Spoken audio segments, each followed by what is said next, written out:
Hello friends, welcome to Najma Swad recipes. పండుగలకు మధుర మీనాక్షి అమ్మవారి ప్రసాదాన్ని ఇంట్లో అందరూ గుళ్ళో ప్రసాదం తిన్నంత సంతోషంగా అదే రుచితో చాలా తక్కువ పదార్థాలతో తిరుపతి లడ్డు, అన్నవరం ప్రసాదం ఏ విధంగా ఎక్కువ రోజులు నిల్వ ఉంటుందో అదే విధంగా మన ఈ గుడాన్నం కూడా ఎక్కువ రోజులు నిల్వ ఉండి చాలా తక్కువ పదార్థాలతో చాలా త్వరగా చేసుకునేలాగా ఈరోజైతే మనం ఈ గుడాన్నాన్ని ప్రిపేర్ చేసుకున్నాము. రెసిపీలోకి వెళ్ళే ముందు ఫస్ట్ టైం నా ఛానల్ చూసినట్లయితే సబ్స్క్రైబ్ చేయండి, లైక్ చేయండి. అదే లేట్ చేయకుండా మనం ఈ గుళ్ళో ప్రసాదం ఏ విధంగా ప్రిపేర్ చేసుకుంటామో సేమ్ అదే పద్ధతిలో మనం ఈరోజైతే గుడాన్నాన్ని ప్రిపేర్ చేసుకుందాము. నేను ఈరోజైతే ఈ ప్రసాదాన్ని కప్పు కొలతలతో, గ్రాము కొలతలతో ఏ విధంగా ప్రిపేర్ చేసుకోవాలో చెప్తాను.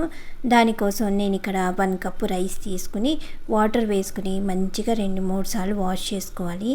ఈ విధంగా వాష్ చేసుకున్న రైస్లో 1 కప్పు వాటర్ వేసుకుని ఒక 30 మినిట్స్ అయితే మంచిగా నాననివ్వాలి. ఈ విధంగా రైస్ నానితే మన ప్రసాదం కూడా చాలా కమ్మగా, రైస్ చాలా తొందరగా ఉడుకుతుంది. ఈ విధంగా బియ్యం కొద్దిసేపు నానిన తర్వాత మనం ముందు వేసుకున్న 1 కప్పు వాటర్ని పారబోసుకుని 1 కప్పు బియ్యానికి 4 కప్పులు వాటర్ వేసుకోవాలి. ఈ విధంగా వాటర్ వేసుకున్న తర్వాత గిన్నెని స్టవ్ మీద పెట్టుకుని స్టవ్ హై ఫ్లేమ్లో పెట్టుకుని అన్నం ఒక పొంగు రాగానే మూత తీసుకుని మధ్య మధ్యలో కలుపుకుంటూ మంచిగా దగ్గరికి పడనివ్వాలి. ఇలా అన్నం మనం ఉడికించుకునేటప్పుడు అడుగంటుకోకుండా కొద్దిగా మీడియం ఫ్లేమ్లో పెట్టుకుని మధ్య మధ్యలో కలుపుకుంటూ ఈ విధంగా మంచిగా దగ్గరికి పడిన తర్వాత మెత్తగా మెదుపుకుంటూ ఇంకొద్దిగా దగ్గరికి పడనివ్వాలి. ఈ విధంగా మెత్తగా మెదిపిన తర్వాత నేను ఇక్కడ కప్పు కొలతలతో అయితే 1 కప్పు బియ్యానికి 3 కప్పులు అయితే బెల్లం వేసుకున్నాను. అదే గ్రాము కొలతలతో అయితే 250 గ్రామ్స్ బియ్యం తీసుకుంటే 500 గ్రామ్స్ అయితే బెల్లం వేసుకోవాలి. నేను ఇక్కడ నార్మల్గా బెల్లం పౌడర్ అయితే యూస్ చేశాను. మీ దగ్గర బెల్లం పౌడర్ లేకపోతే కనుక రెగ్యులర్గా వాడే బెల్లాన్ని మెత్తగా దంచుకుని వాటర్ వేసుకుని మంచిగా వడగట్టుకుని బెల్లం పాకం కూడా వేసుకోవచ్చు. ఈ గుడాన్నానికి బెల్లం ఎక్కువైపోతుందేమో అనుకుంటారు, కాదండి. ఈ ప్రసాదానికి ఇంత బెల్లం అయితేనే టేస్ట్ చాలా బాగుంది. ఈ విధంగా మీడియం ఫ్లేమ్లో పెట్టుకుని అడుగంటుకోకుండా మంచిగా దగ్గరికి పడిన తర్వాత నేను ఇక్కడ గుళ్ళో చేసిన ప్రసాదం టేస్ట్ రావాలని చెప్పి ప్రత్యేకంగా నేను ఇక్కడ ఆవు నెయ్యితో అయితే ప్రిపేర్ చేస్తున్నాను. చాలామంది గేదె నెయ్యితో కూడా ప్రిపేర్ చేస్తారు.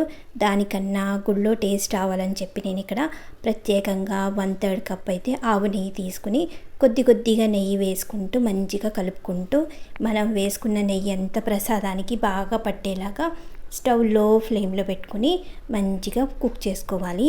ఈ విధంగా 1 కప్పు బియ్యానికి 1/3 కప్పు నెయ్యి అయితే వేసుకోవాలి. ఈ విధంగా నెయ్యి అంతా బాగా కలిసిన తర్వాత కొద్దిగా యాలక్కాయల పౌడరు, పించి పచ్చ కర్పూరం వేసుకున్నాను.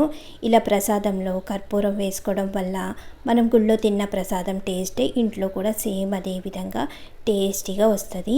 ఈ విధంగా అన్నీ బాగా కలిసిన తర్వాత ఈ విధంగా దగ్గరికి పడిన తర్వాత స్టవ్ ఆఫ్ చేసేసుకుని పక్కన పెట్టుకున్న తర్వాత మిగిలిన నెయ్యిని చిన్న కడాయిలో వేసుకుని నెయ్యి మంచిగా వేడెక్కిన తర్వాత కొద్దిగా జీడిపప్పు పలుకులు, కొద్దిగా కిస్మిస్ వేసుకుని స్టవ్ లో ఫ్లేమ్లో పెట్టుకుని మంచి గోల్డెన్ బ్రౌన్ కలర్ వచ్చేలాగా డ్రై ఫ్రూట్స్ని మంచిగా ఫ్రై చేసుకున్న తర్వాత మనం ముందుగా ప్రిపేర్ చేసుకుని పెట్టుకున్న గుడాన్నంలో వేసుకుని మంచిగా కలుపుకోవాలి.